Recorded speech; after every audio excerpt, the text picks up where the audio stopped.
Selamat pagi, Shalom,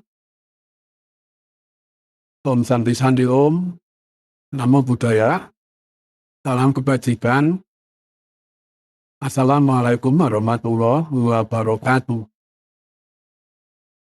Tanggal 10 November kemarin, pada perayaan Hari Pahlawan Nasional, Presiden Republik Indonesia melakukan reshuffle kepala lembaga riset satu-satunya di Indonesia. Dari pejabat lama, Dr. Laksana Trihandoko, diganti oleh Rektor Institut Pertanian Bogor, Profesor Arif Satria. Dr. Laksana Trihandoko itu memang layak diganti dari awal. Laksana Trihandoko adalah pejabat yang tidak punya nasionalisme. Buktinya apa? Kita balik ke BRIN. BRIN itu didirikan dari merger 4 lembaga riset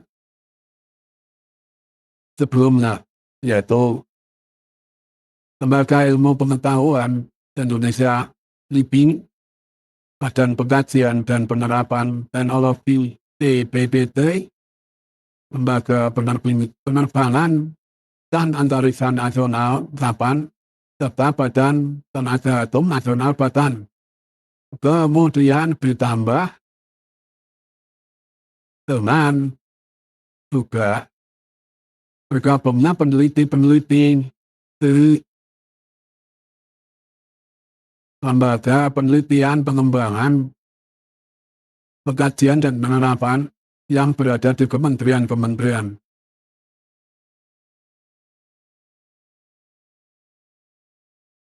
Semasa Laksana Trihandoko,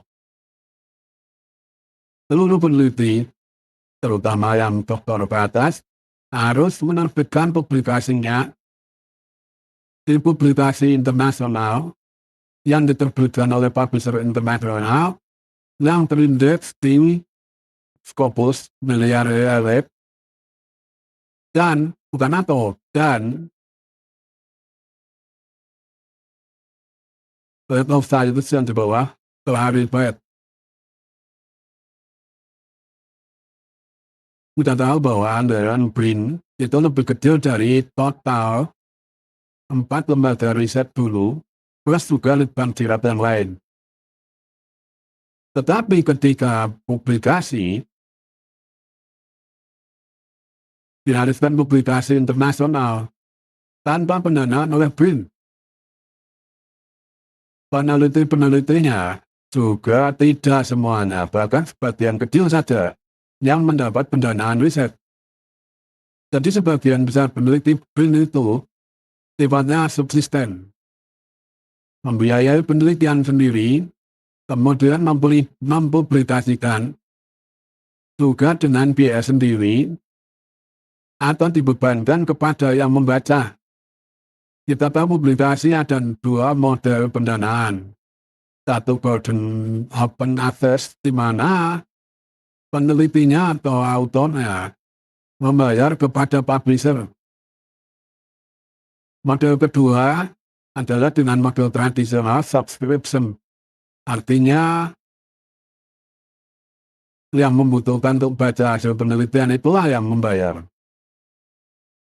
Perusahaan publisher ini menyediakan jasa editorial. Jadi menerima draft, menilai kelayakannya, kemudian meminta peneliti lain atau peer dari autor untuk melakukan review, baik open review atau blind review, sudah saling kenal. Nah, ketika publikasi sudah dinyatakan accepted, maka penelitinya itu memilih model pembiayaan tergantung zona.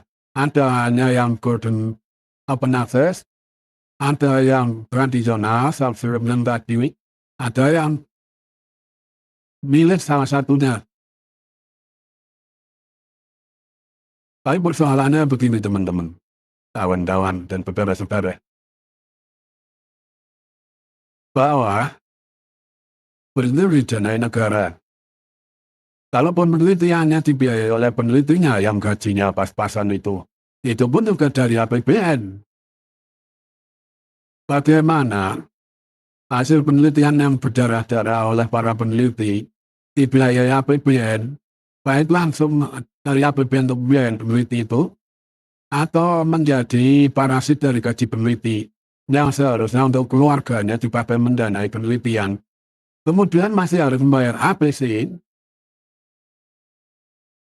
itu diserahkan hajibannya ke publisher internasional.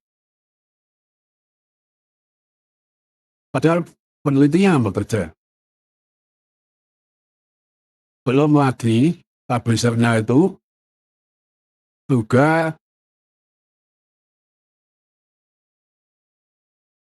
corporate multinasional dengan omset yang sangat besar dan keuntungan sangat besar. Sebagai contoh di latar belakang saya, RRR itu pendapatan tahunannya 2024 saja 9,434 miliar pound sterling. Anggaran BRIN berapa? 6 triliun tidak nyampe. Itu pun tidak ada anggaran publikasi. Bagaimana peneliti-penelitinya yang underpowered, underfunded, underfinanced, itu disuruh menghidupi perusahaan sebesar itu. Kalaupun memilih model subscription, itu artinya bangsa Indonesia yang memerlukan hasil penelitian yang didanai oleh pajaknya, itu harus membayar lagi, membayar subscription, atau membayar pay per download. Jadi Laksamana Trihandoko ini tidak sadar menggunakan APBN, tapi hasil pembiayaan APBN itu diserahkan ke asing. Kalau bukan anti asing apa namanya? Padahal di negara-negara Asia Timur, Rusia, itu kalau penelitiannya untuk kepentingan nasional, maka harus diterbitkan di penerbit jurnal nasional. Kalau kepentingannya memang untuk internasional, misalnya untuk kolaborasi dengan instansi lain di luar, ya tentu saja lahirnya internasional. Apalagi anggaran alokasi anggaran untuk penelitian dan riset di Indonesia baru 0,3%. Bayangkan seperti Turki yang 1,56%. Itu pun penelitinya akhirnya terpaksa membiayai penelitiannya sendiri, membiayai publikasinya, mengambil gaji dan tunjangan yang harusnya diserahkan ke anak istrinya untuk membiayai penelitian.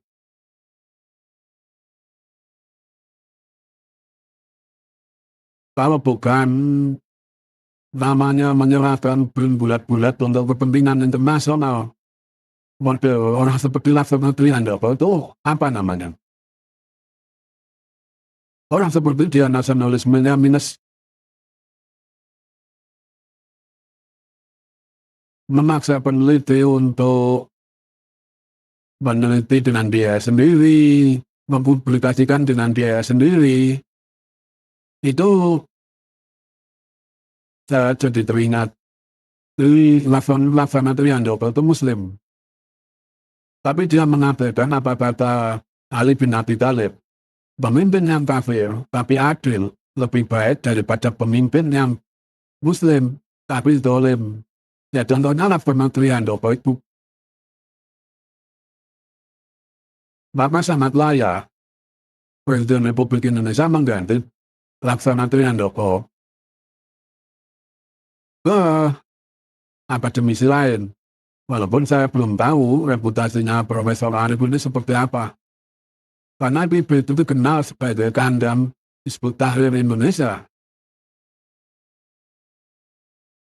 Ideologi yang transnasionalis.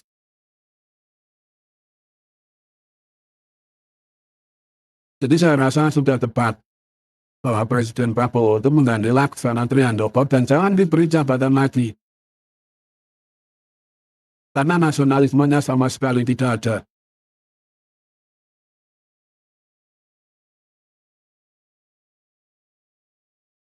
Malam ini saya rasa cukup. Semoga Profesor Arif bisa menyeimbangkan antara kepentingan bangsa Indonesia terhadap penelitian BRIN dengan penelitian BRIN yang diumpankan untuk kepentingan internasional. Karena BRIN itu didanai oleh APBN. Seharusnya menempatkan kepentingan bangsa Indonesia sebagai yang nomor satu. Saya rasa cukup malam ini. Salam, Om Sandi Sandi Om, Namo Buddhaya, salam kebajikan, wassalamualaikum warahmatullahi wabarakatuh.